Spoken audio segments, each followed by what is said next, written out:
Rantang gulai itu datang dengan senyum manis mertuaku. Tapi aku tahu isinya maut. Esoknya, saat dia bertanya penuh harap apakah aku memakannya, aku menjawab polos bahwa suamiku dan selingkuhannya yang menghabiskannya sampai licin. Wajahnya pucat, lalu rubuh. Senjata makan tuan dimulai. Sebelum ceritanya dimulai, silakan tulis di kolom komentar dari daerah mana saja teman-teman yang menonton cerita ini. Dan dengar cerita sambil aktivitas apa? Nyapu, ngepel, tiduran, rebahan atau apa? Yuk kita simak ceritanya. Suasana ruang tamu rumah itu terasa begitu mencekam meskipun matahari pagi bersinar cukup cerah di luar sana. Kirana duduk di sofa tunggal dengan kaki menyilang.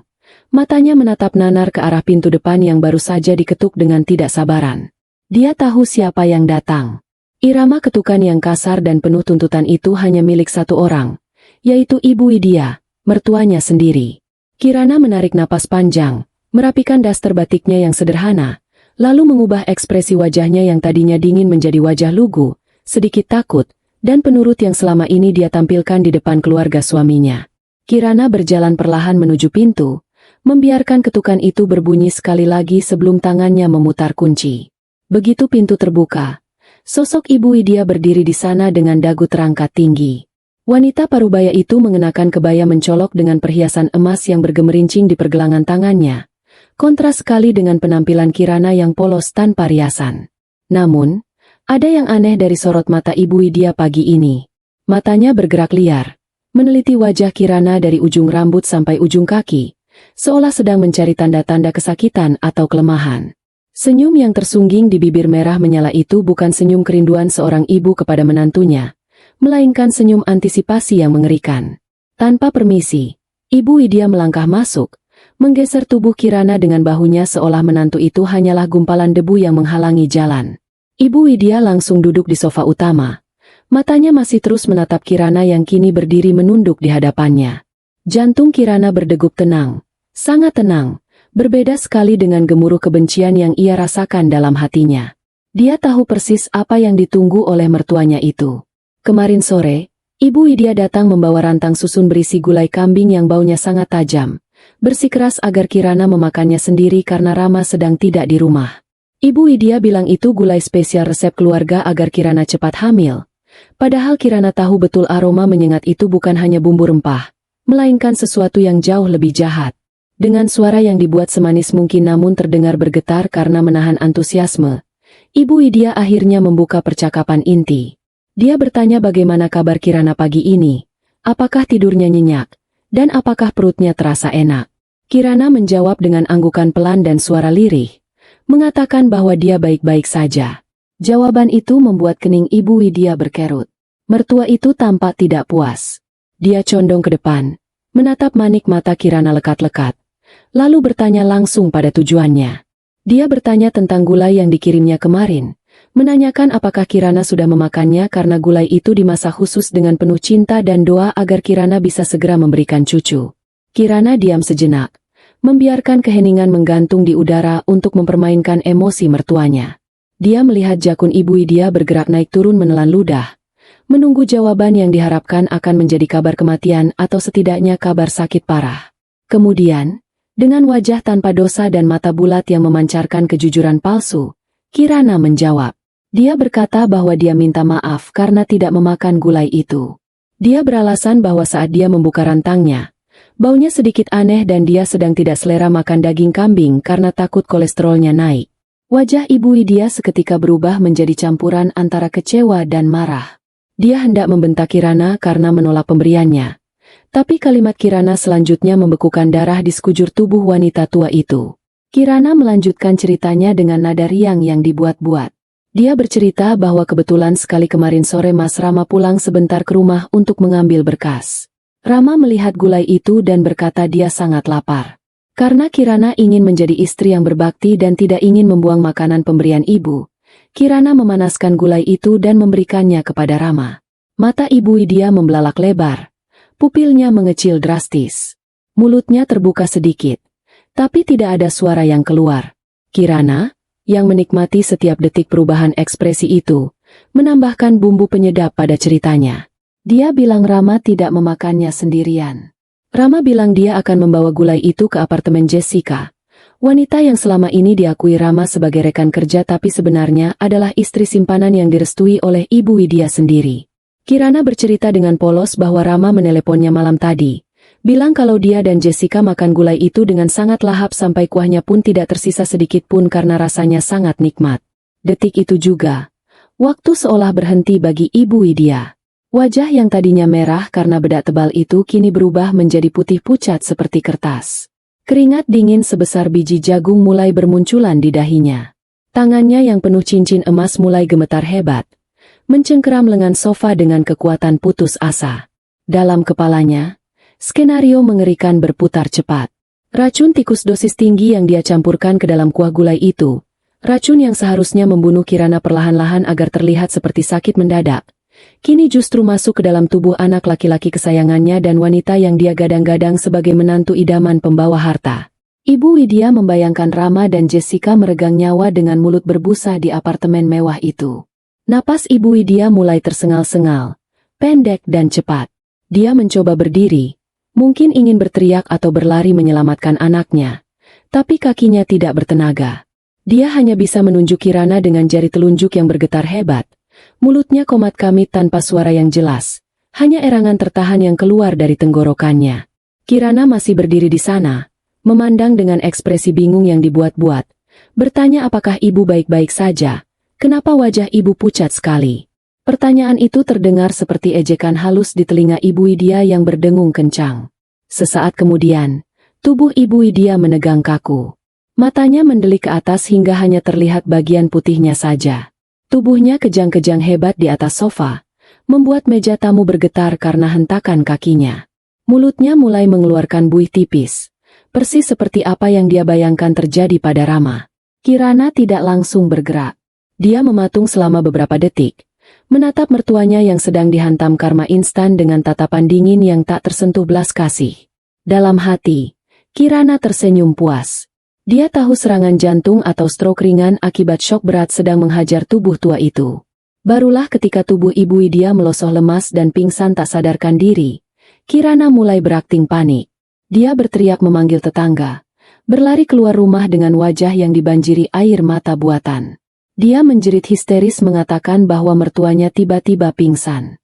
Tetangga berdatangan, ambulans dipanggil, dan keributan terjadi di halaman rumah. Saat para petugas medis menggotong tubuh Ibu Widya ke dalam ambulans, Kirana ikut naik dengan wajah sembab. Namun, di balik sapu tangan yang menutupi separuh wajahnya, bibir Kirana menyunggingkan senyum tipis yang sangat mengerikan. Rencana balas dendamnya baru saja dimulai, dan babak pertama dimenangkan dengan telak tanpa dia harus mengotori tangannya sendiri. Lorong rumah sakit terasa dingin dan berbau obat-obatan yang menyengat. Namun Kirana duduk di kursi tunggu dengan punggung tegak, mengabaikan hiruk-pikuk perawat yang berlalu lalang. Pikirannya melayang mundur, menembus lorong waktu ke masa 1 tahun yang lalu, masa di mana dia masih menjadi wanita yang buta oleh cinta dan percaya bahwa pernikahan adalah pelabuhan terakhir yang damai. Saat itu, dia tidak menyangka bahwa dia sedang menyerahkan lehernya sendiri ke dalam jerat keluarga parasit yang kelaparan. Kirana mengingat awal mula petaka ini, sebuah kebohongan yang dirajut begitu rapi oleh Rama. Pria yang dulu dia anggap sebagai pangeran namun ternyata hanyalah seorang aktor watak yang ulung. Dulu, Rama datang melamar Kirana dengan tampilan meyakinkan. Dia mengaku sebagai kontraktor sukses yang sedang merintis proyek besar di luar pulau. Penampilannya selalu rapi, dengan kemeja licin dan mobil yang belakangan Kirana tahu itu adalah mobil rental harian. Rama tahu betul bahwa Kirana adalah anak tunggal yang ditinggal mati orang tuanya. Seorang gadis yang memiliki aset tanah warisan cukup luas di pinggiran kota. Rama dan ibunya, Ibu Widya, melihat Kirana bukan sebagai pasangan hidup, melainkan sebagai brankas berjalan yang kuncinya mudah dibobol dengan kata-kata manis. Mereka mengira Kirana adalah gadis desa yang lugu dan bodoh soal keuangan. Setelah pernikahan terjadi, topeng Rama perlahan mulai retak. Bulan pertama, dia beralasan proyeknya ditunda karena masalah perizinan. Bulan kedua, dia bilang ditipu rekan bisnis dan butuh modal talangan. Kirana, yang saat itu masih sangat mempercayai suaminya, memberikan sebagian tabungannya. Namun, uang itu tidak pernah menjadi modal usaha. Kirana menemukannya lewat struk-struk yang tertinggal di saku celana Rama saat mencuci pakaian. Uang itu habis di meja judi online dan tempat hiburan malam.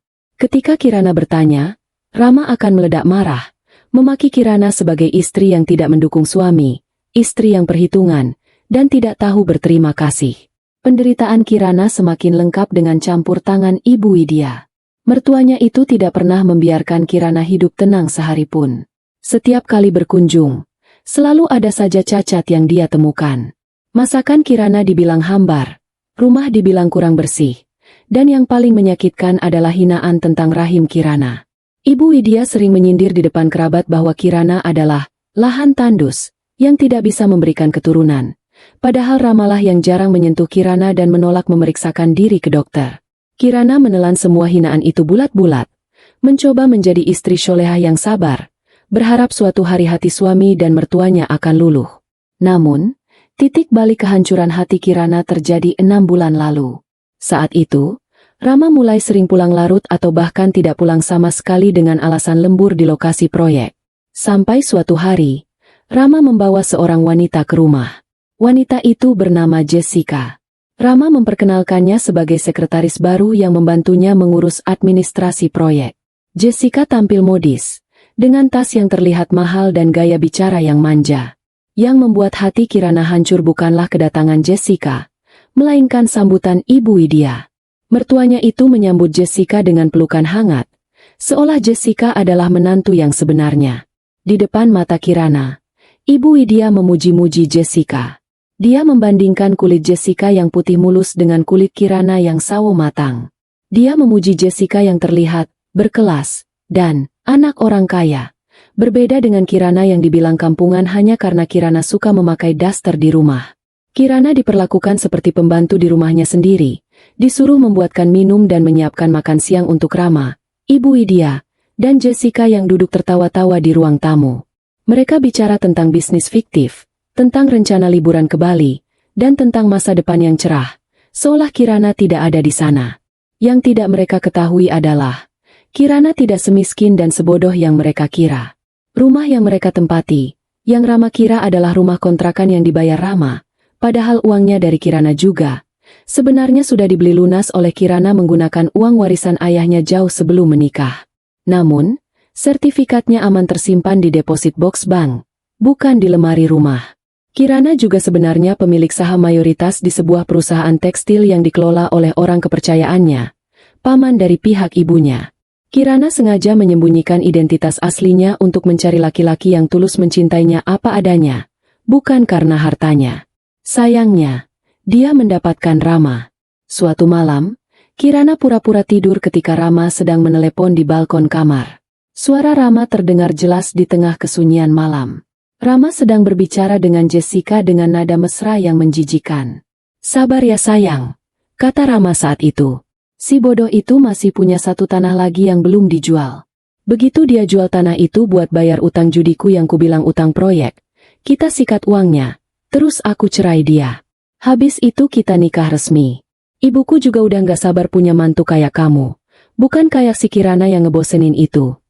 Kalimat itu menancap di dada Kirana lebih tajam dari sembilu. Malam itu, di bawah selimut, Kirana tidak menangis.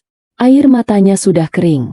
Rasa cintanya yang tulus telah berubah menjadi abu, dan dari abu itu, bangkitlah tekad yang membara. Dia sadar bahwa dia bukan hanya dikhianati, tapi sedang dirampok perlahan-lahan dan direncanakan untuk dibuang seperti sampah setelah habis manis sepah dibuang. Kebohongan Rama soal pekerjaan, kepalsuan Ibu Widya soal kasih sayang, dan kelicikan Jessica yang ternyata adalah mantan pacar Rama yang kini kembali karena mengira Rama sudah kaya, semuanya menjadi bahan bakar kebencian Kirana. Kirana mulai menyelidiki lebih dalam. Dia menyewa detektif swasta secara diam-diam. Fakta-fakta yang dia temukan sungguh mencengangkan. Rama sebenarnya sudah dipecat dari pekerjaan aslinya sebagai buruh pabrik, yang dia akui sebagai kontraktor, sejak setahun lalu. Selama ini mereka hidup dari uang tabungan Kirana yang digerogoti sedikit demi sedikit. Jessica sendiri bukanlah anak orang kaya. Tas-tas branded yang dipakainya adalah barang palsu kualitas rendah. Dan dia sebenarnya wanita pengangguran yang punya banyak utang pinjaman online. Mereka berdua, Rama dan Jessica, beserta Ibu Widya, adalah sekumpulan parasit yang sedang berusaha menghisap darah Kirana sampai kering. Mengetahui semua itu, Kirana berhenti menjadi korban. Dia mulai memainkan perannya sendiri. Dia menjadi lebih penurut, lebih bodoh, dan lebih lugu di depan mereka. Sementara di belakang layar, dia mulai menyusun rencana. Dia membiarkan mereka merasa menang, membiarkan mereka merasa di atas angin, sampai mereka lengah. Dan hari ini, di rumah sakit ini, Kirana menatap pintu ruang UGD dengan tatapan kosong namun penuh perhitungan. Dia tahu, gulai beracun itu hanyalah pembuka. Dia belum mengeluarkan kartu asnya. Dia belum menunjukkan kepada mereka siapa sebenarnya pemilik panggung sandiwara ini. Kirana meremas tangannya, merasakan dinginnya cincin kawin yang masih melingkar di jarinya. Sebuah simbol janji suci yang telah dinodai dengan racun dan pengkhianatan. Dia bersumpah, tidak akan ada pengampunan bagi mereka yang telah mencoba membunuhnya, baik secara mental maupun fisik. 3 hari sebelum peristiwa gulai beracun yang menggemparkan itu terjadi, suasana di rumah Kirana sebenarnya sudah terasa ganjil. Siang itu, langit mendung menggantung rendah di atas atap rumah, menciptakan bayangan kelabu yang seolah meramalkan badai yang akan datang. Kirana pulang lebih awal dari biasanya. Dia beralasan sakit kepala kepada orang-orang di kantornya. Namun sebenarnya dia merasa gelisah tanpa sebab yang jelas. Firasatnya sebagai seorang istri yang tersakiti seolah menuntun kakinya untuk melangkah pelan saat memasuki pekarangan rumahnya sendiri. Mobil Rama tidak ada di carport, yang berarti suaminya sedang keluyuran entah kemana, mungkin berjudi atau menemui Jessica. Namun, sandal selop milik Ibu Widya ada di teras, bersanding dengan sepatu hak tinggi murah yang sangat Kirana kenali, milik Jessica. Jantung Kirana berdegup kencang. Dia tidak langsung masuk lewat pintu depan. Dengan hati-hati, dia melepas sepatu datarnya dan berjalan mengendap-endap menuju pintu samping yang terhubung langsung ke area dapur dan ruang makan. Pintu itu sedikit terbuka, menyisakan celah yang cukup bagi suara untuk meloloskan diri keluar. Bau masakan yang sedap menguar dari dalam, aroma gulai kambing yang kaya rempah. Namun, aroma itu segera tertutup oleh suara tawa yang terdengar jahat dan menusuk telinga. Itu suara Ibu Widya, tertawa renyah bersama Jessica. Kirana menempelkan punggungnya ke dinding luar, menahan napas. Dia mengintip sedikit lewat celah pintu. Di sana, di dapurnya sendiri, dia melihat pemandangan yang membuat darahnya mendidih sekaligus membeku. Ibu Widya sedang berdiri di depan kompor, mengaduk panci besar berisi gulai. Jessica berdiri di sebelahnya, memegang sebuah bungkusan kertas kecil berwarna coklat. Wajah mereka tampak begitu bersemangat, seperti 2 orang penyihir yang sedang meracik ramuan kematian. Terdengar suara Ibu Widya yang serak namun jelas. Dia menyuruh Jessica untuk menuangkan isi bungkusan itu sedikit demi sedikit. Ibu Widya berkata dengan nada dingin bahwa mereka tidak boleh menuangnya sekaligus. Tujuannya agar Kirana tidak mati mendadak yang bisa menimbulkan kecurigaan polisi. Rencananya adalah membuat Kirana sakit-sakitan dulu, muntah darah, organ dalamnya rusak perlahan, seolah-olah terkena penyakit misterius atau santet. Dengan begitu, saat Kirana meninggal nanti, semua akan terlihat wajar dan Rama bisa segera mengurus surat kematian serta warisan tanpa hambatan. Tangan Kirana gemetar hebat menutup mulutnya sendiri agar tidak menjerit. Air mata kemarahan menggenang di pelupuk matanya. Selama ini dia tahu mertuanya jahat, tapi dia tidak menyangka wanita tua itu adalah seorang pembunuh berdarah dingin. Kirana sadar, nyawanya sedang dipertaruhkan di atas meja makan. Jessica tertawa kecil menanggapi instruksi itu, bertanya apakah rasanya akan berubah menjadi pahit. Ibu Widya menepis kekhawatiran itu, mengatakan bahwa bumbu gulai yang pekat akan menutupi rasa racun tikus kualitas tinggi yang mereka taburkan. Alih-alih melabrak masuk dan membuat keributan yang hanya akan membuat mereka waspada, Kirana mundur perlahan. Dia teringat paket yang baru saja dia beli minggu lalu secara online. Sebuah paket berisi 3 buah kamera pengintai nirkabel berukuran sangat kecil, seukuran kancing baju. Awalnya dia membeli itu hanya untuk memantau apakah Rama membawa Jessica masuk ke kamar tidurnya saat dia pergi bekerja. Tapi kini fungsinya berubah menjadi alat penyelamat nyawa. Kirana menunggu kesempatan. Saat dia mendengar Ibu Widya dan Jessica beranjak ke ruang tamu untuk menonton televisi sambil menunggu gulai matang, Kirana menyelinap masuk lewat pintu belakang dengan gerakan secepat kilat. Dia menahan napas, memasang 1 kamera kecil di sudut atas lemari dapur yang menyorot langsung ke arah kompor. 1 lagi dia sembunyikan di sela-sela hiasan bunga di ruang makan, dan yang terakhir dia pasang di ruang tengah. Kamera-kamera itu terhubung langsung ke penyimpanan awan di ponsel pintarnya. Setelah memastikan kamera aktif, Kirana tidak berhenti di situ. Dia memanfaatkan waktu yang sempit itu untuk masuk ke ruang kerja Rama yang biasanya terkunci. Tapi hari itu pintunya sedikit terbuka karena ceroboh. Di meja kerja yang berantakan, di bawah tumpukan majalah otomotif, Kirana menemukan sebuah map merah. Tangannya dengan cepat membuka map itu.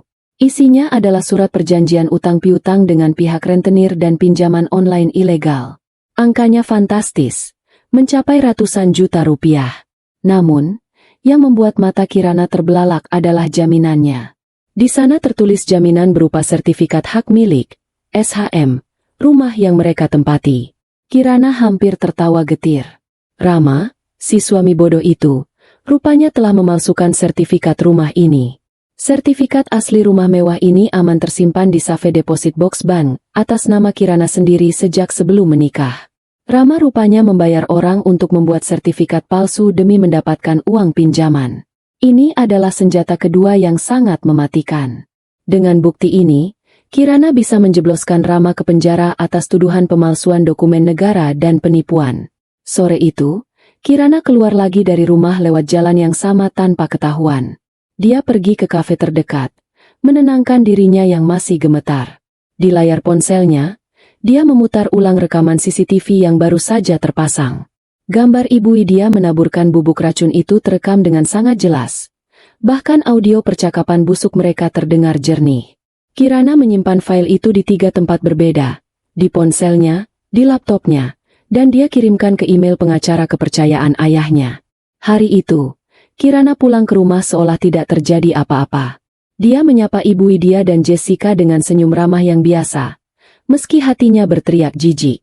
Dia bahkan memuji bau gulai itu, membuat Ibu Widya tersenyum penuh kemenangan karena mengira rencananya berjalan mulus. Kirana telah memegang senjata pemusnah massal untuk menghancurkan keluarga Benalu ini. Dia hanya perlu menunggu waktu yang tepat untuk menarik pelatuknya.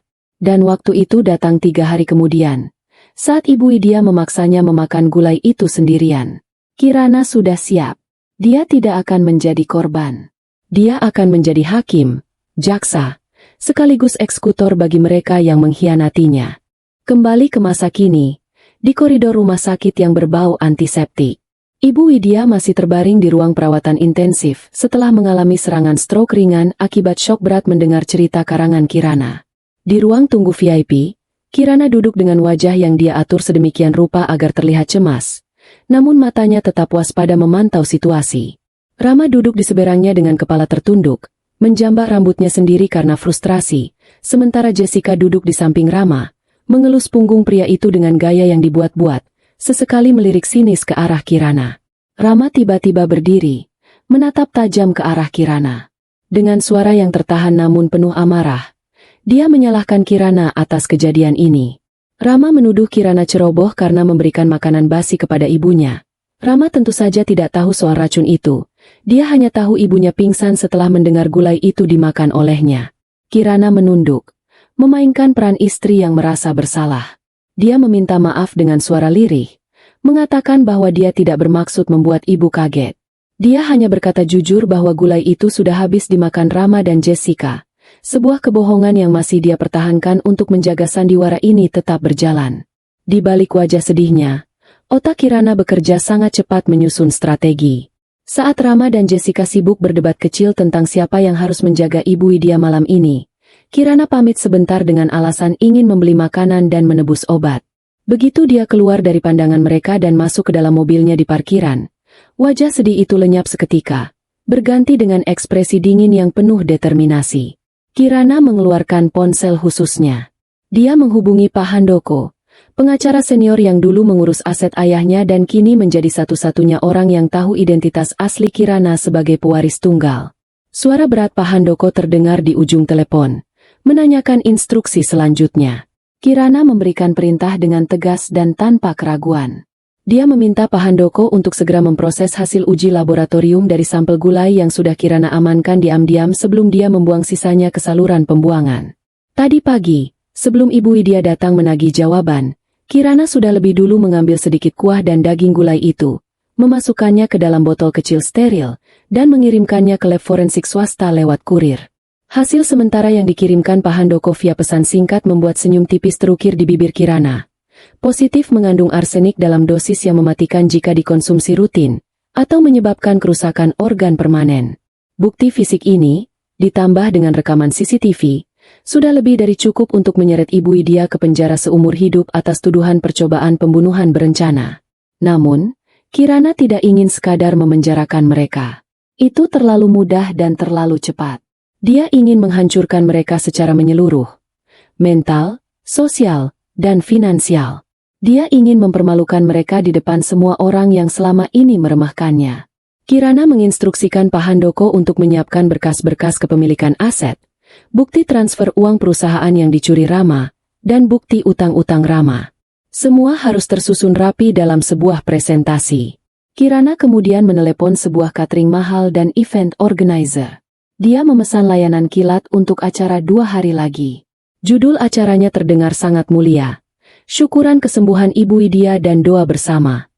Kirana berencana menjemput paksa Ibu Widya pulang lusa, dengan alasan perawatan di rumah lebih nyaman, padahal tujuannya adalah menggiring mangsa masuk ke perangkap terakhir. Dia akan mengundang semua orang, keluarga besar Rama yang sombong, tetangga-tetangga yang sering menggunjingnya, teman-teman arisan Ibu Widya. Bahkan dia akan mengundang atasan Jessica, jika wanita itu benar-benar bekerja, dan teman-teman nongkrong Rama. Kirana membayangkan skenarionya. Sebuah pesta yang meriah, makanan yang lezat, dan di puncak acara, dia akan memutar video kenangan yang sebenarnya adalah rekaman kejahatan mereka. Itu akan menjadi panggung eksekusi publik yang sempurna. Kirana ingin melihat wajah angkuh mereka runtuh saat topeng mereka ditarik paksa di depan ratusan mata. Setelah semua instruksi tersampaikan, Kirana kembali ke kamar rawat inap dengan membawa bungkusan nasi padang untuk Rama dan Jessica. Dia menyerahkan makanan itu dengan senyum tulus yang mengerikan. "Makanlah, Mas, Mbak Jessica. Kalian butuh tenaga untuk menjaga ibu," ucap Kirana lembut. Rama menerimanya dengan kasar tanpa ucapan terima kasih. Sementara Jessica menatap curiga namun akhirnya memakannya juga karena lapar. Kirana memandang mereka makan dengan tatapan seorang predator yang sedang menggemukkan mangsanya sebelum disembelih. Malam itu, Kirana duduk di samping ranjang Ibu Widya yang masih terpejam namun gelisah dalam tidurnya. Kirana mendekatkan wajahnya ke telinga mertuanya, berbisik sangat pelan sehingga tidak terdengar oleh Rama yang tertidur di sofa. "Cepat sembuh ya, Bu. Aku sudah siapkan pesta besar untuk Ibu di rumah. Semua orang akan tahu betapa hebatnya Ibu meramu bumbu." Jari tangan Ibu Widya berkedut sedikit, tanda bahwa alam bawah sadarnya mendengar ancaman itu. Kirana menegakkan tubuhnya kembali, merapikan selimut mertuanya dengan kasih sayang palsu. Rencana balas dendam ini sudah matang sepenuhnya. Tidak ada jalan kembali. Senjata sudah dikokang, bukti sudah di tangan, dan panggung sandiwara sudah disiapkan. Tinggal menunggu tirai dibuka untuk babak terakhir yang berdarah. Kirana merasa adrenalin membanjiri tubuhnya. Rasa sakit hati yang selama ini dia pendam kini berubah menjadi bahan bakar yang memberinya kekuatan luar biasa. Dia bukan lagi Kirana yang lugu. Dia adalah Nemesis yang datang menuntut balasan. Cahaya lampu neon di ruang rawat inap VIP itu berpendar dingin, memantul di lantai keramik yang putih bersih, menciptakan suasana steril yang mencekam. Suara mesin monitor jantung yang berbunyi teratur, bip, bip, bip, menjadi satu-satunya penanda kehidupan di ruangan yang terasa beku itu. Ibu Widya terbaring lemah di ranjang pasien. Separuh tubuh kanannya mati rasa. Kaku tak bisa digerakkan akibat serangan stroke ringan yang menghantamnya saat mendengar kabar palsu tentang kematian anaknya. Matanya yang biasanya tajam dan penuh perhitungan, kini terlihat layu, namun sorot ketakutan masih jelas terpancar di sana. Dia sadar, tapi mulutnya terasa berat, lidahnya keluh, membuatnya sulit untuk mengucapkan satu patah kata pun dengan jelas. Di sofa panjang di sudut ruangan, Rama dan Jessica duduk berjauhan. Bukannya menjaga Ibu Widya dengan penuh kasih sayang, mereka justru sibuk dengan ponsel masing-masing. Rama terlihat frustrasi, sesekali mengumpat pelan saat melihat saldo rekeningnya yang menipis lewat aplikasi mobile banking. Jessica, dengan wajah bosan yang tak ditutup-tutupi, sibuk memoles kuteks di kuku jarinya, seolah dia sedang berada di salon kecantikan, bukan di rumah sakit menjaga calon mertua yang sedang sakit keras. Pemandangan ini sangat ironis bagi Ibu Widya. Anak dan calon menantu idaman yang dia bela mati-matian, yang demi mereka dia rela menjadi pembunuh, kini justru mengabaikannya di saat dia tak berdaya. Pintu kamar terbuka perlahan. Kirana masuk dengan langkah anggun, membawa keranjang buah-buahan segar yang disusun cantik.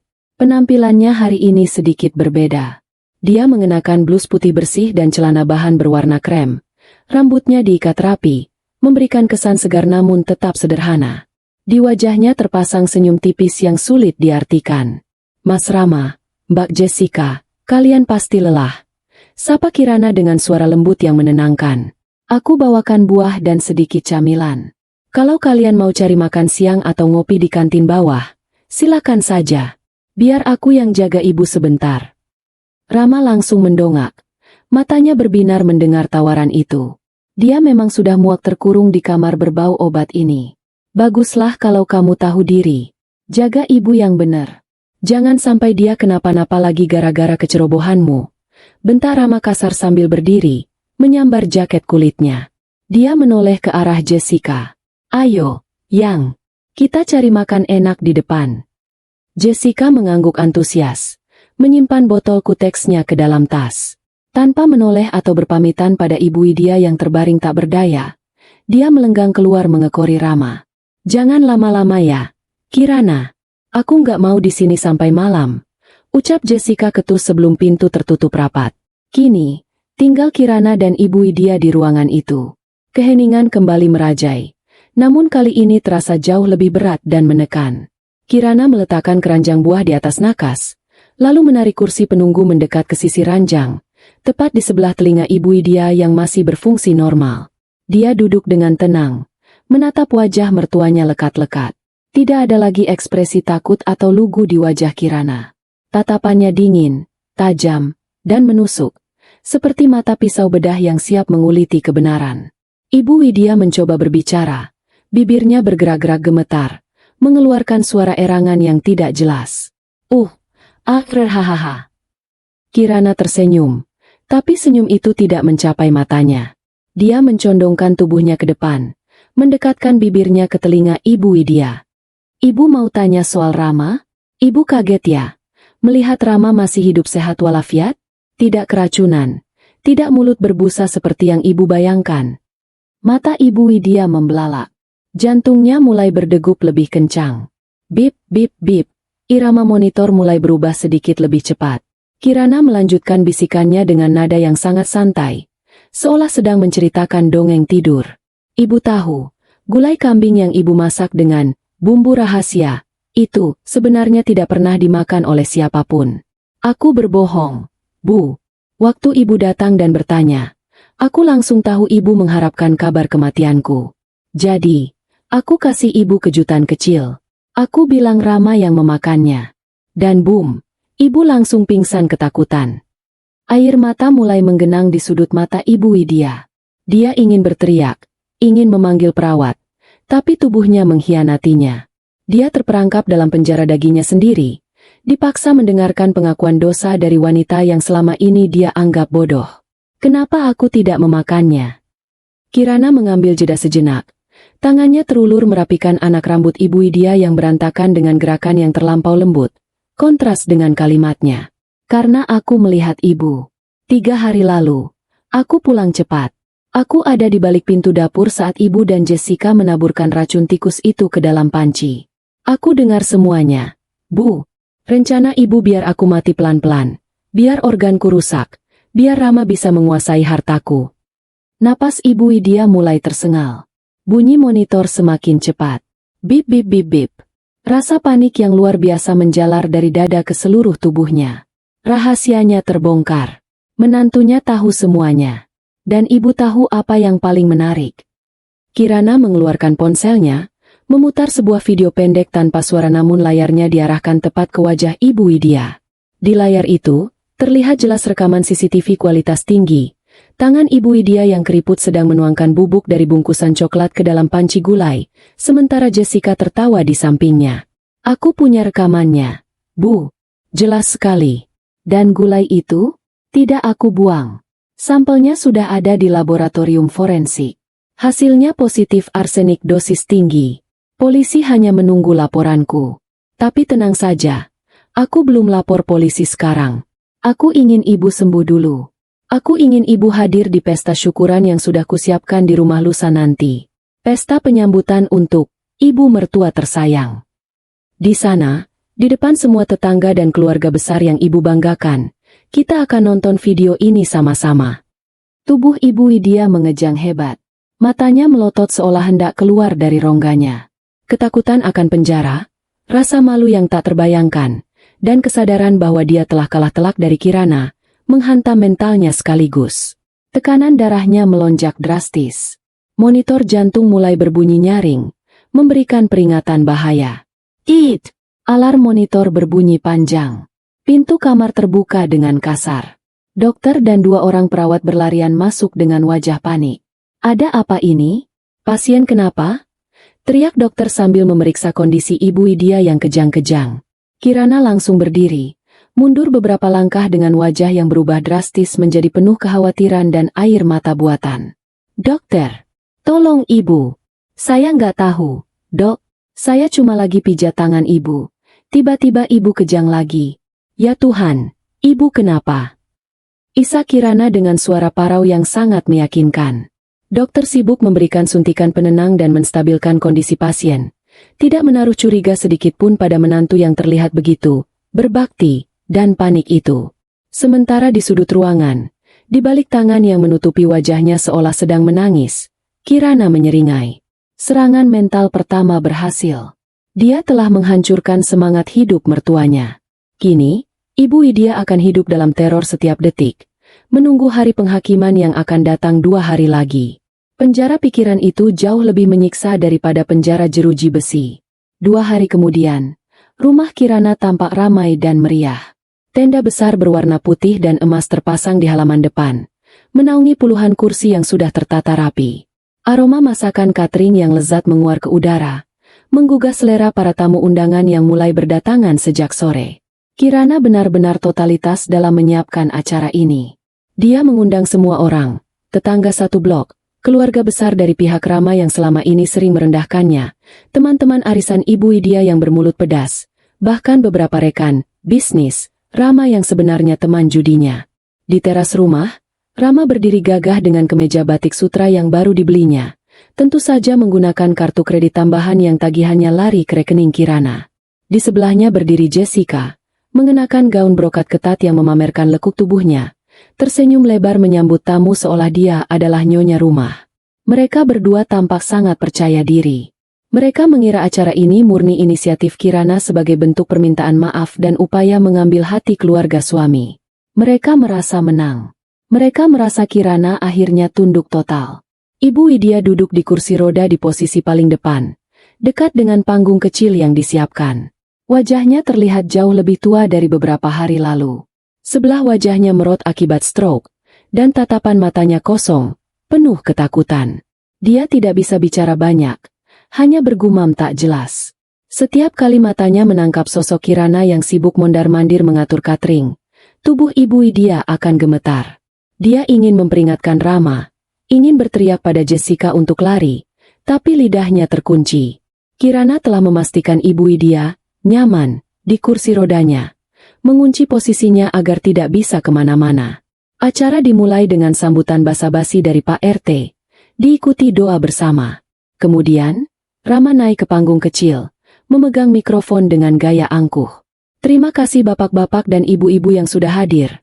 Suara Rama lantang menggema lewat pengeras suara. Acara ini kami adakan sebagai wujud syukur atas keselamatan ibu saya, dan juga ya, untuk mempererat silaturahmi. Saya sebagai kepala keluarga di rumah ini, ingin meminta doa restu agar rezeki saya makin lancar, supaya bisa terus membahagiakan keluarga. Rama melirik sinis ke arah Kirana yang berdiri di pojok. Dan semoga istri saya, Kirana, bisa lebih becus mengurus rumah tangga dan orang tua ke depannya. Beberapa keluarga Rama tertawa kecil mendengar sindiran itu. Tetangga berbisik-bisik. Kirana hanya menunduk, tersenyum tipis. Sabar, batinnya. Sebentar lagi.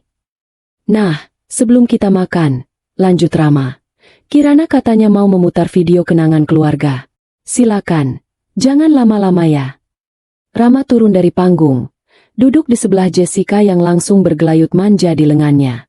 Lampu di bawah tenda diredupkan. Semua mata tertuju pada layar proyektor putih besar yang terpasang di depan. Kirana berjalan tenang menuju laptop yang terhubung ke proyektor. Dia menekan tombol enter. Hening. Di layar, bukan foto-foto liburan atau momen bahagia yang muncul. Video itu dimulai dengan tanggal dan jam yang tertera di pojok kiri atas. 3 hari yang lalu, pukul 16.30. Gambar dapur rumah itu terlihat sangat jelas dan tajam. Semua tamu terdiam, bingung. Di layar, terlihat Ibu Widya dan Jessica sedang berdiri di depan kompor. Audio yang jernih mulai terdengar memenuhi halaman rumah. Tuang semua aja, Bu. Nanti pahit enggak? Suara Jessica terdengar jelas dari speaker besar. Enggak, bumbunya pekat. Biar mampus pelan-pelan si Kirana. Biar organnya rusak. Dikira sakit penyakit. Nanti kalau dia mati, Rama bisa nikah resmi sama kamu dan kita kuasai hartanya. Suara Ibu Widya terdengar dingin dan kejam. Suasana pesta yang tadinya riuh rendah seketika berubah menjadi senyap. Senyap yang mencekam. Sendok garpu yang berdenting berhenti total. Mulut para tamu ternganga. Di kursi roda, Ibu Widya memejamkan mata rapat-rapat. Air mata meleleh membasahi pipinya yang kempot. Rama terlonjak dari kursinya. Wajahnya pucat pasi. Apa-apaan ini? Matikan. Wahai, matikan. Teriaknya panik. Mencoba lari ke arah proyektor. Tapi 2 orang berbadan tegap. Satpam sewaan Kirana. Langsung menghadang langkah Rama. Rama didorong hingga jatuh kembali ke kursinya. Video berganti. Slide berikutnya muncul. Slide 2. Bukti kepemilikan rumah terpampang scan besar sertifikat hak milik, SHM, rumah mewah itu. Di sana tertulis jelas nama pemilik. Kirana Larasati. Di sebelahnya, ada foto surat utang pinjaman online atas nama Rama yang menjaminkan, sertifikat palsu. Ada tulisan besar berwarna merah di bawahnya. Rama tinggal di rumah istrinya, tapi mengaku pemilik dan menggadaikannya dengan dokumen palsu. Suara bisik-bisik tetangga mulai berubah menjadi cemoohan keras. Ya ampun, jadi selama ini dia numpang. Gila, sertifikat palsu. Itu ibunya mau ngeracun mantu. Jessica mencoba menyelinap pergi, tapi Kirana mengambil mikrofon. Suaranya tenang, berwibawa, dan dingin, berbeda 180 derajat dari Kirana yang mereka kenal. Tunggu dulu, Mbak Jessica. Jangan pergi. Pertunjukannya belum selesai, ucap Kirana. Sorot lampu menyorot ke arah Jessica yang wajahnya sudah seperti mayat hidup. Slide 3. Bukti penggelapan latar belakang muncul bukti mutasi rekening. Uang perusahaan tekstil milik Kirana yang ditransfer diam-diam oleh Rama ke rekening Jessica. Lalu muncul foto mugshot, foto tahanan, lama Jessica dengan tulisan. Mantan narapidana kasus penipuan arisan bodong tahun 2021. Kalian lihat. Kirana berbicara lantang, menatap lurus ke arah tamu undangan yang kini memandang jijik ke arah keluarga bahagia itu.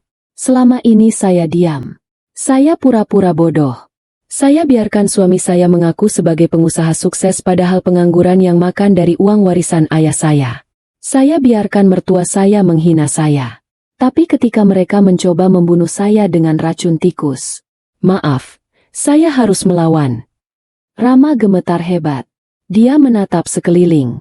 Tatapan tetangga yang dulu hormat padanya kini penuh kebencian. Keluarga besarnya menunduk malu. Tak ada yang berani membelanya. Dia hancur. Citranya sebagai orang kaya dermawan hancur lebur dalam hitungan menit.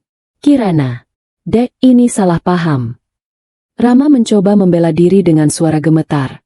Tapi terdengar sangat menyedihkan. Salah paham. Potong Kirana tajam. Hasil lab gulai itu positif arsenik. Mas, videonya ada. Motifnya jelas ingin menguasai harta. Tidak ada yang salah paham di sini. Tiba-tiba, suara sirene mobil polisi terdengar mendekat, memecah ketegangan malam itu. Lampu rotator biru berkedip-kedip memantul di dinding tenda. Kirana telah memanggil polisi tepat waktu. Itu jemputan kalian sudah datang, kata Kirana sambil menunjuk ke gerbang. Rama jatuh berlutut. Kakinya lemas. Jessica menangis histeris. Ibu Widya di kursi rodanya hanya bisa menatap kosong, menyadari bahwa sisa hidupnya akan dihabiskan di balik jeruji besi, buah dari keserakahan yang tak berujung. Malam syukuran itu berubah menjadi malam penghakiman yang tak akan pernah mereka lupakan seumur hidup. Suasana pesta yang semula hangat oleh aroma makanan dan gelak tawa, kini berubah drastis menjadi ladang pembantaian harga diri yang dingin dan mencekam.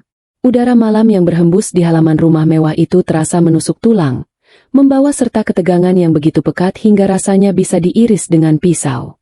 Lampu sorot proyektor masih menyala terang, menampilkan wajah Jessica dengan baju tahanan di masa lalu, sebuah gambar yang menjadi stempel kehancuran bagi wanita yang selama ini berlagak sosialita itu. Para tamu undangan, yang terdiri dari tetangga satu kompleks, kerabat jauh Rama, dan teman-teman arisan Ibu Widya, berdiri mematung di tempat mereka masing-masing. Tidak ada yang berani beranjak, seolah kaki mereka dipaku ke tanah oleh rasa penasaran dan kengerian yang bercampur aduk. Mereka menjadi saksi hidup bagaimana sebuah sandiwara keluarga, sempurna, runtuh seketika menjadi puing-puing kebohongan yang menjijikan. Suara sirene mobil polisi yang meraung-raung semakin dekat, memecah keheningan malam perumahan elit tersebut. Cahaya rotator berwarna biru dan merah berputar-putar liar, memantul di dinding tenda putih, menciptakan bayangan yang menari-nari mengerikan di wajah pucat pasir Rama, Jessica, dan Ibu Widya. 3 mobil patroli berhenti tepat di depan gerbang rumah yang terbuka lebar. Pintu mobil terbuka serentak, dan keluarlah 6 orang petugas berseragam lengkap dengan wajah tegas yang tidak mengenal kompromi. Langkah kaki mereka yang berdebum di atas paving blok terdengar seperti dentang lonceng kematian bagi para antagonis di panggung sandiwara ini. Rama, yang tadinya masih berusaha menyangkal dengan wajah merah padam, kini merasakan kakinya berubah menjadi jeli. Lututnya gemetar hebat hingga ia harus berpegangan pada pinggiran meja prasmanan agar tidak ambruk ke tanah.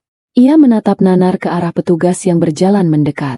Dalam otaknya yang panik, ia berusaha mencari jalan keluar, mencari alibi, atau mencari seseorang yang bisa disalahkannya. Namun, bukti-bukti yang ditayangkan Kirana di layar lebar itu terlalu kuat, terlalu telanjang, dan terlalu menghancurkan. Tidak ada celah untuk lari. Rama menoleh ke arah Kirana, berharap menemukan sisa-sisa cinta atau belas kasihan di mata istrinya itu. Namun yang ia temukan hanyalah tatapan sedingin es dari seorang wanita yang telah membunuh rasa ibanya sendiri. Seorang perwira polisi dengan pangkat inspektur 1 maju ke depan, membelah kerumunan tamu yang serta-merta menyisih memberikan jalan. Ia berhenti tepat di hadapan Rama yang sudah seperti tikus basah kuyup. "Saudara Rama?"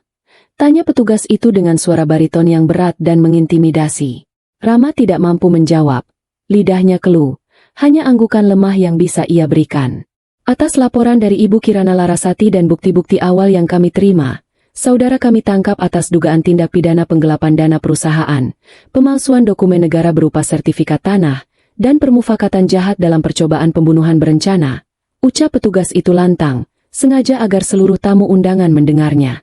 Suara, klik, dari borgol besi yang mengunci kedua pergelangan tangan Rama terdengar begitu nyaring di telinga semua orang. Rama mulai menangis. Bukan tangisan penyesalan, melainkan tangisan ketakutan seorang pengecut yang tidak siap menghadapi konsekuensi perbuatannya. "Pak, ini salah paham, Pak. Saya dijebak. Istri saya gila. Dia memfitnah saya." Racau Rama histeris sambil meronta-ronta saat 2 petugas menggelandangnya. "Jessica, bilang sama mereka. Jess, kita nggak salah."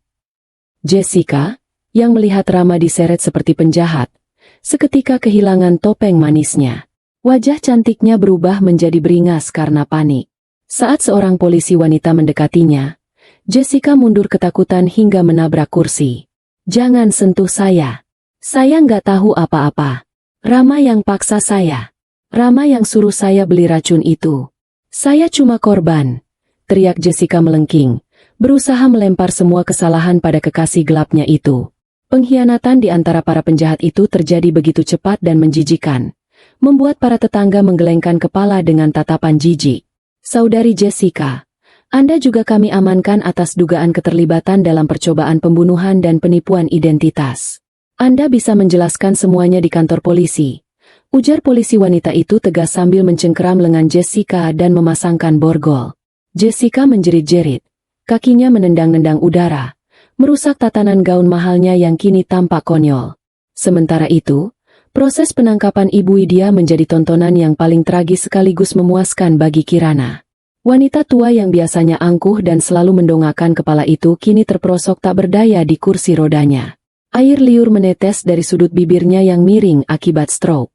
Matanya bergerak liar penuh ketakutan saat melihat seragam polisi mendekat.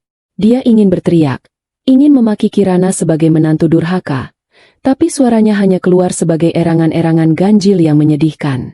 Petugas medis kepolisian maju untuk memeriksa kondisinya sejenak sebelum memutuskan bahwa dia layak dibawa untuk penahanan di rumah sakit kepolisian. Ibu Widya ditetapkan sebagai tersangka utama dalam kasus percobaan pemberian racun arsenik, kata polisi kepada kerumunan. Saat kursi roda Ibu Widya didorong menuju ambulans polisi, dia berpapasan dengan Kirana. Untuk sesaat, waktu seolah melambat. Ibu Widya menatap Kirana dengan sorot mata memohon. Mungkin berharap Kirana akan luluh melihat kondisi mertuanya yang sakit. Kirana mendekat, menunduk sedikit, dan berbicara dengan volume yang cukup keras untuk didengar oleh Ibu Widya dan orang-orang di sekitarnya. Ibu ingat gulai itu? Ibu bilang rasanya akan lebih enak kalau dimakan panas-panas. Nah, karma juga begitu, Bu. Paling enak disantap saat masih panas. Selamat menikmati sisa hidup Ibu di penjara. Jangan khawatir soal makanan di sana. Saya pastikan tidak ada racun tikusnya. Kalimat itu adalah pukulan nokaut terakhir. Ibu Widya memejamkan mata. Air matanya tumpah ruah. Bahunya terguncang hebat menahan isak tangis yang tak bersuara. Dia didorong masuk ke dalam mobil, meninggalkan rumah yang selama ini dia impikan untuk dikuasai. Namun kini menjadi tempat dia kehilangan segalanya. Setelah ketiga tersangka itu dibawa pergi dengan iring-iringan mobil polisi yang bising, suasana di halaman rumah belum juga reda. Kirana naik ke atas panggung kecil yang tadinya dipakai Rama untuk pamer. Dia mengambil mikrofon, menatap satu persatu wajah tetangga dan kerabat yang masih ternganga. Bapak-bapak, ibu-ibu, saudara sekalian. Suara Kirana terdengar tenang dan berwibawa. Maaf acara syukuran ini jadi berantakan. Tapi saya rasa, kita semua setuju bahwa membersihkan sampah dari dalam rumah adalah bentuk syukuran yang paling nyata. Silakan lanjutkan makannya jika masih selera. Makanan ini bersih, halal, dan dibayar dengan uang saya sendiri, bukan uang hasil menipu. Kemudian, Kirana menunjuk ke arah dua koper besar yang sudah disiapkan oleh asisten rumah tangganya di pojok teras. Itu adalah koper berisi barang-barang Jessica yang sempat tinggal beberapa hari di sana. Pak Satpam, perintah Kirana tegas. Tolong buang koper-koper itu ke tempat sampah di depan kompleks. Saya tidak mau ada sisa bau pengkhianat di rumah saya. Satpam dengan sigap mengangkat koper-koper itu dan membawanya keluar, diikuti tatapan para tamu. Salah seorang tetangga, Bu RT, yang selama ini sering termakan omongan manis Ibu Widya, memberanikan diri mendekati Kirana. Wajahnya penuh penyesalan. Mbak Kirana, kami minta maaf ya. Kami nggak nyangka Mas Rama dan ibunya sejahat itu. Kami kira. Nggak apa-apa, Bu. Potong Kirana dengan senyum tipis. Penipu memang tugasnya menipu. Tapi sekarang mata kita semua sudah terbuka. Saya harap ini jadi pelajaran. Jangan menilai orang dari sampulnya. Dan jangan meremehkan diamnya seseorang. Malam itu berakhir dengan pembubaran pesta yang canggung. Para tamu pulang dengan membawa bahan gosip paling panas yang akan dibicarakan selama bertahun-tahun. Sementara Kirana berdiri sendirian di tengah halaman yang mulai sepi. Lampu sorot proyektor sudah dimatikan. Tenda-tenda mulai dibongkar. Dia menarik napas panjang, menghirup udara malam yang kini terasa jauh lebih segar tanpa keberadaan parasit-parasit itu. Bahunya yang selama setahun ini tegang menahan beban, akhirnya bisa rileks. Tidak ada air mata kesedihan, yang ada hanyalah rasa lelah yang melegakan, seperti rasa lelah setelah mendaki gunung tinggi dan akhirnya sampai di puncak dengan selamat. Kirana melihat ke langit malam yang gelap, membisikkan kata terima kasih pada dirinya sendiri karena telah bertahan, karena telah berani melawan, dan karena telah memenangkan pertempuran ini dengan cara yang paling elegan. 6 bulan telah berlalu sejak malam penghakiman yang menggemparkan itu. Waktu bergulir membawa perubahan musim, menghapus jejak-jejak hujan dan badai, menggantikannya dengan sinar matahari yang hangat.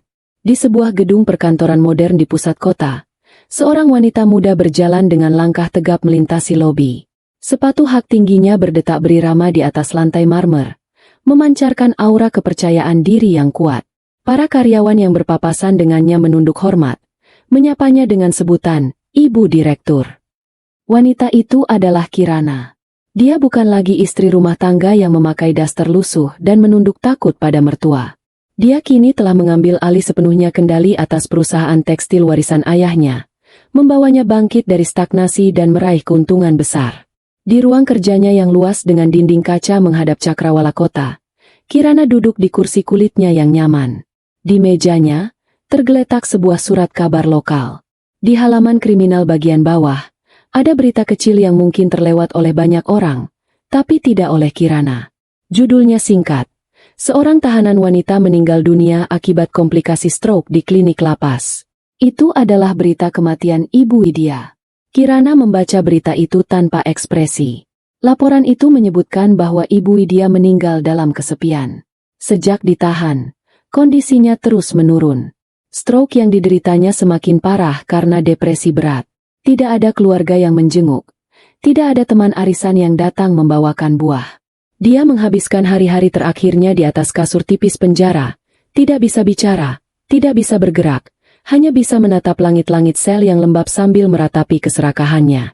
Kabarnya, sebelum meninggal, dia sering berhalusinasi melihat bayangan rantang gulai, menangis tanpa suara memanggil nama Rama yang tidak bisa mendengarnya. Kematiannya sunyi, menyedihkan, dan tak ditangisi oleh siapapun. Kirana melipat koran itu perlahan dan membuangnya ke tempat sampah. Tidak ada rasa senang, hanya rasa penutupan. Bab tentang Ibu Widya telah resmi berakhir. Sementara itu, nasib Rama jauh lebih mengerikan daripada kematian. Di dalam penjara khusus narapidana kasus kriminal umum, Rama menjadi bulan-bulanan. Sosoknya yang dulu sok necis dan sombong, kini tinggal tulang berbalut kulit. Dia kehilangan segala hormat. Para narapidana lain tahu kasusnya. Seorang suami yang mencoba membunuh istri demi harta dan menggadaikan sertifikat palsu. Di dunia penjara yang keras, kejahatan terhadap istri dan ibu, meski dalam hal ini ibunya bersekongkol, seringkali dianggap rendah. Rama sering dipukuli, jatah makanannya dirampas, dan dipaksa menjadi suruhan bagi narapidana yang lebih kuat. Setiap malam, Rama meringkuk di sudut sel yang dingin, memeluk lututnya yang penuh luka lebam. Penyesalan menghantuinya setiap detik. Dia membayangkan kasur empuk di rumah Kirana, masakan Kirana yang hangat, dan senyum tulus istrinya yang dulu dia sia-siakan. Dia merindukan hidup nyamannya yang hilang hanya karena dia tidak pernah merasa cukup. Dia mendengar kabar kematian ibunya dari sipir penjara, dan hari itu Rama meraung-raung seperti orang gila, membenturkan kepalanya ke tembok sampai berdarah.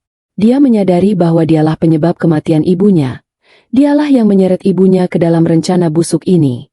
Rasa bersalah itu menjadi penjara di dalam penjara, menyiksanya lebih kejam daripada sipir manapun. Lalu bagaimana dengan Jessica? Wanita ular itu bernasib tidak kalah buruk. Setelah menjalani hukuman penjara yang lebih singkat karena dia hanya dianggap pembantu kejahatan, Jessica bebas. Namun, kebebasannya adalah neraka baru. Catatan kriminalnya membuat dia tidak bisa mendapatkan pekerjaan yang layak. Wajahnya yang sempat viral di media sosial sebagai pelakor racun, membuatnya dikenali di mana-mana. Dia diusir dari kontrakan demi kontrakan. Teman-teman sosialitanya memblokir nomornya.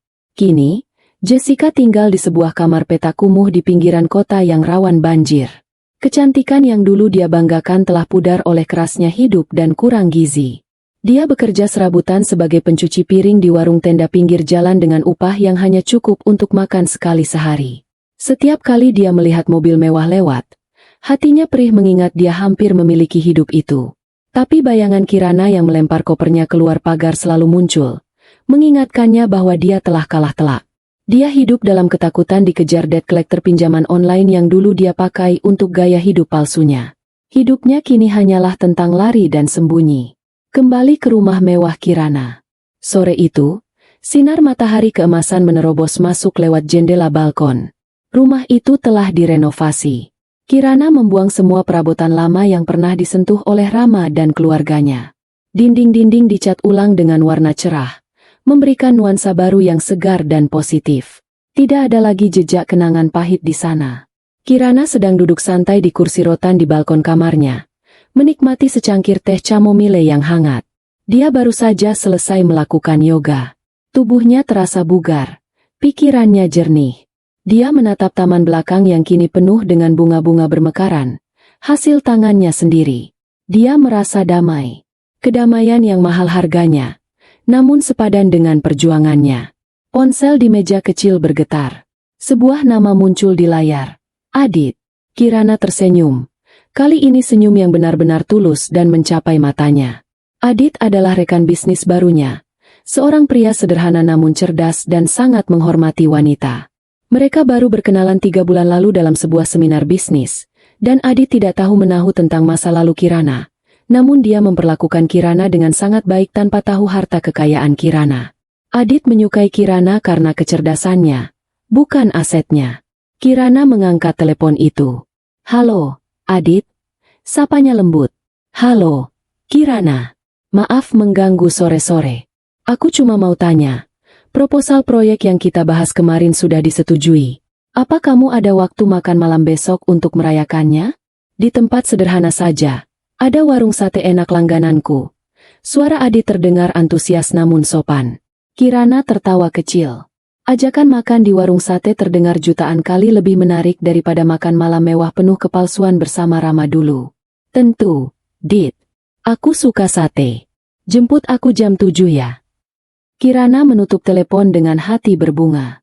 Dia kembali menyesap tehnya, membiarkan kehangatan menjalar ke seluruh tubuhnya. Dia teringat kembali pada rantang gulai beracun itu. Dulu, dia berpikir itu adalah akhir dari hidupnya. Tapi ternyata, gulai itu adalah awal dari kebangkitannya. Tuhan menyelamatkannya dengan cara yang keras. Memaksanya melihat kebenaran yang pahit agar dia bisa memuntahkan racun dalam hidupnya. Kini, Kirana adalah wanita yang utuh. Dia kaya, dia kuat, dia merdeka, dan yang paling penting, dia bahagia. Para penjahat itu telah membayar lunas utang karma mereka, dan Kirana telah menutup buku utang piutang itu selamanya. Dia meletakkan cangkir tehnya, berdiri, dan melangkah masuk ke dalam rumah. Masa depan yang cerah menantinya, dan kali ini, dia akan memegang kendali penuh atas cerita hidupnya sendiri.